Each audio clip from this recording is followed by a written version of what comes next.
Alrighty, welcome back everyone. We just talked about Sonny Dyke's comments about possibly a break between the Group of Five and the Power Five. Definitely something that we've talked on here a lot about, but got into some specifics of what that could look like and how it could be a really good system if the right buttons are pressed. But before we get into our next segment, I do want to remind you all we get tons of questions and comments throughout the show, and the best way for you all to get your question on the screen, we can have a fun back and forth here, is to use the tip and donation link at the bottom of the screen, gsmcpodcast.net. It's a huge help not only to us here at the network, but to you all, and it gets your question on the screen, puts it at the top of the queue, so definitely makes it a lot of fun for both of us. Again, that's gsmcpodcast.net.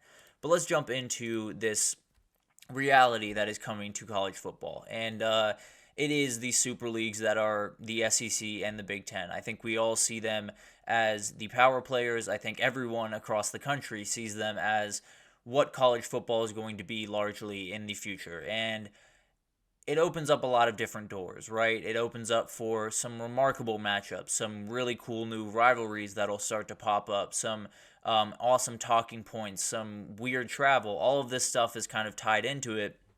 But one thing that has not necessarily been talked about quite as much, definitely has been kicked around a little bit, but it's definitely something that ties into what we were talking about with the coaching carousel yesterday, where it was 31 head coaches hired this past cycle, which is just mind-boggling. It was the most active in almost a decade, so it's just insane what happened in this portal cycle or in this coaching cycle, excuse me. And I do think we could be seeing more of that. Is that an anomaly? Is that the norm? And we'll kind of get into that right here. So when we talk about Ole Miss, for example, we talked about them a couple of days ago on Spotlight Wednesday, and when I was looking at their team, you're saying, man, there's tons of talent here. They can do literally anything they set their minds to. Everything is on the table for this team. They can absolutely win a national title.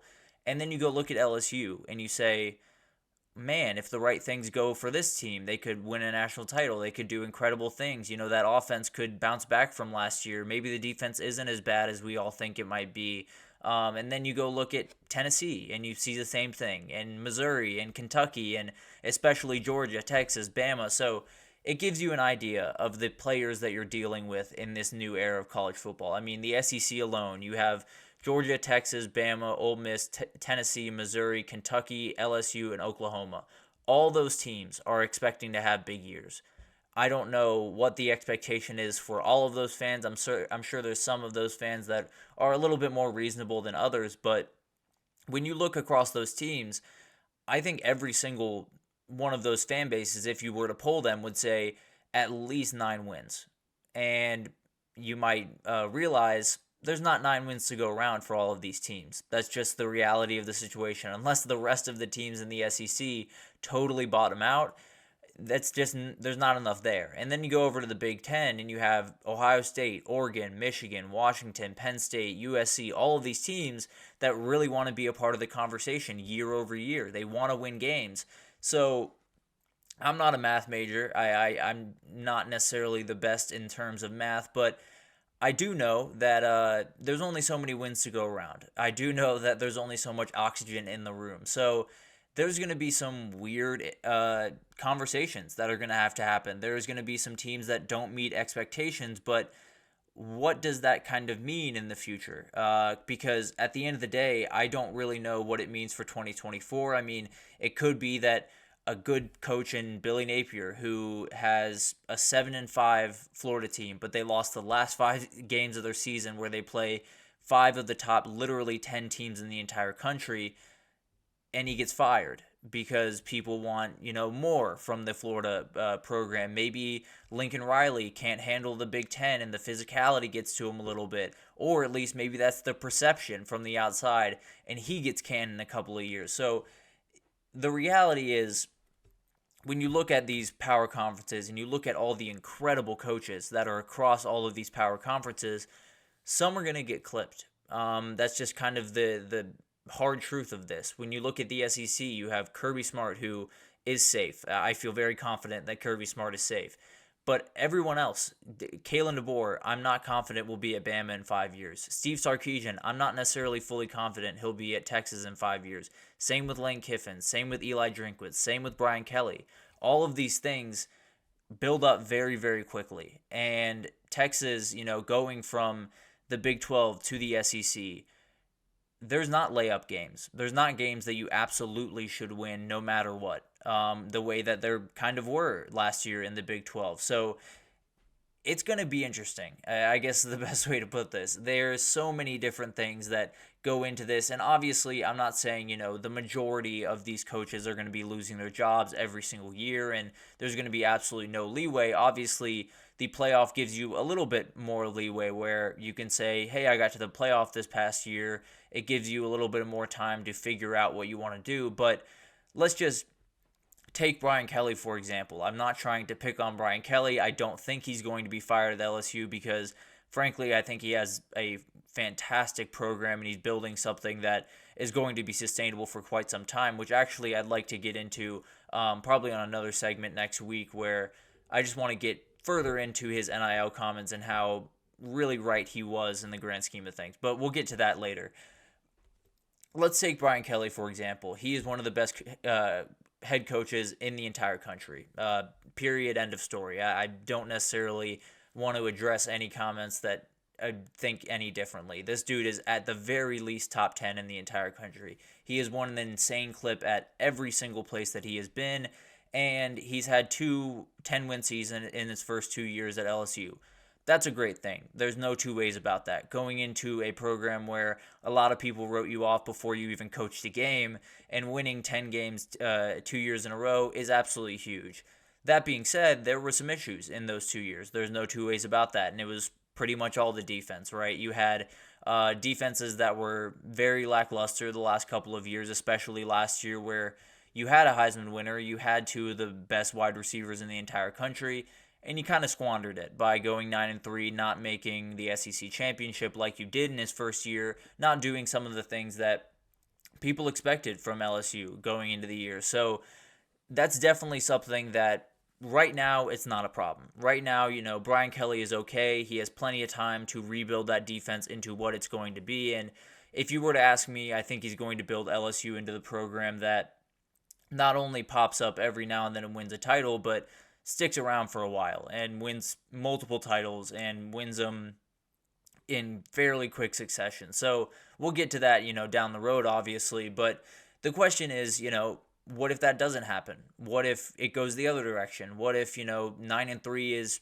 who they are in this new era of major conferences? What is the line of demarcation? How many times can they go 9-3 and have a bad defense? Or how many times can they have one side of the ball let down the other side of the ball before Brian Kelly has to, walk out that door?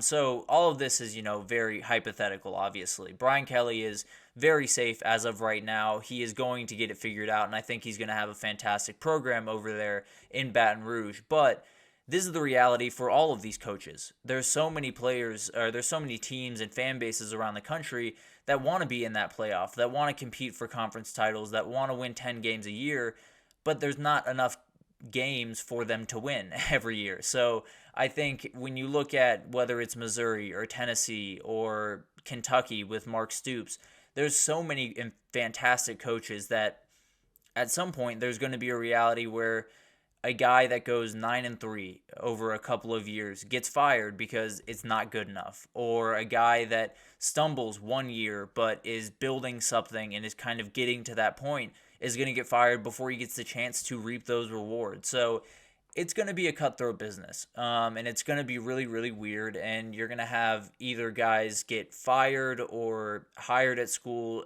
and hired and fired at schools for just not meeting expectations that aren't feasible, that just mathematically cannot be done year over year. So it's going to be fascinating to watch all of this unfold. I'm sure fans are going to be all over these coaches when they go 9-3. If Brian Kelly goes 9-3 again this year, LSU fans will be looking at him a certain way. And if they go 9-3 in 2025, then conversations start to happen. And then if you go 9-3 in 2026, then you're probably fired. I'll be totally honest. So it's one of those things where LSU can be a fantastic team over the next 3 years. They can be one of the best teams in the entire country, probably even a top 15, top 12 team in the entire country, but lose 3 games and it looks a lot worse, and you're not necessarily feeling the way you want to feel as an LSU fan, and then you make a decision that in the past you probably wouldn't have made. So it used to be, when coaches came on and